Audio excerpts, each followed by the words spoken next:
Bulletin లో breaking చేస్తున్నాం. Telangana deputy CM Bhatti Vikramarka సతీమణి నందిని వివాదంలో చిక్కుకున్నారు. రిటైర్డ్ ప్రభుత్వ ఉద్యోగి రిటైర్మెంట్ బెనిఫిట్స్ విడుదలకు 10% లంచం అడిగారంటూ ఆరోపణలు తెరమీదకి వచ్చాయి.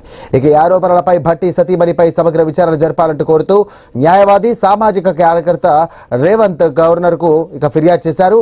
ఇక విచారణ పారదర్శకంగా సమగ్రంగా కాలపరిమితితో జరిపించాలంటూ కూడా గవర్నర్ కోరినట్టుగా తెలుస్తోంది.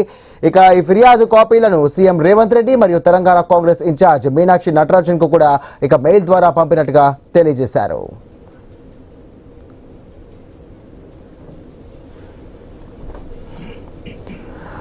తెలంగాణ డిప్యూటీ సీఎం భట్టి విక్రమార్క సతీమణి నందిని వివాదంలో చిక్కుకున్నారు. రిటైర్డ్ ప్రభుత్వ ఉద్యోగి రిటైర్మెంట్ బెనిఫిట్స్ విడుదలకు 10% లంచం అడిగారంటూ కూడా ఈ ఆరోపణలు తెరమీదకి వచ్చాయి. ఈ ఆరోపణలపై భట్టి సతీమణి ఆమెపై సమగ్ర విచారణ జరిపించాలంటూ కూడా కోరుతూ న్యాయవాది సామాజిక కార్యకర్త రేవంత్ గవర్నర్ కు ఫిర్యాదు చేశారు. విచారణ పారదర్శకంగా సమగ్రంగా కాలపరిమితితో జరిపించాలంటూ కూడా గవర్నర్ ను కోరినట్టుగా రేవంత్ తెలియజేశారు. ఈ ఫిర్యాదు కాపీలను కూడా సీఎం రేవంత్ రెడ్డికి మరియు తెలంగాణ కాంగ్రెస్ ఇన్ఛార్జ్ మీనాక్షి నటరాజన్ కు కూడా మెయిల్ ద్వారా పంపినట్టుగా తెలియజేశారు. ఇదే అంశానికి సంబంధించి మరిన్ని డీటెయిల్స్ అంశానికి మా బ్యూరో చీఫ్ కిరణ్ సిద్ధంగా ఉన్నారు. కిరణ్, తెలంగాణ ఉప ముఖ్యమంత్రి ఆర్థిక శాఖ మంత్రి భట్టి విక్రమార్క సతీమణి నందినిపై వచ్చిన ఆరోపణలు ఇప్పుడు రాజకీయంగా హాట్ టాపిక్ గా మారాయని చెప్పొచ్చు. రిటైర్మెంట్ బెనిఫిట్స్ విడుదలకు 10% లంచం అడిగారంటూ ఓ రిటైర్డ్ ప్రభుత్వ ఉద్యోగిని చేసినటువంటి ఆరోపణలు కలకలం రేపుతా ఉన్నాయి.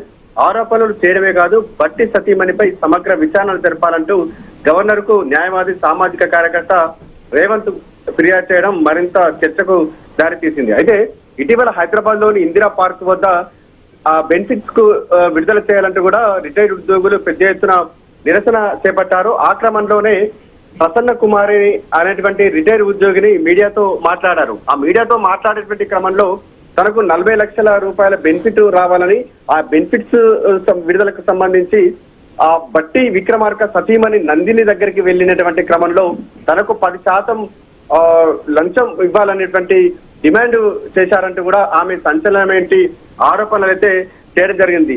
ఆ క్రమంలోనే ప్రస్తుతం ఇప్పుడు న్యాయపరమైనటువంటి చిక్కుల్లో పడ్డారు అని భట్టి విక్రమార్క ఆయన సతీమణి అని చెప్పొచ్చు.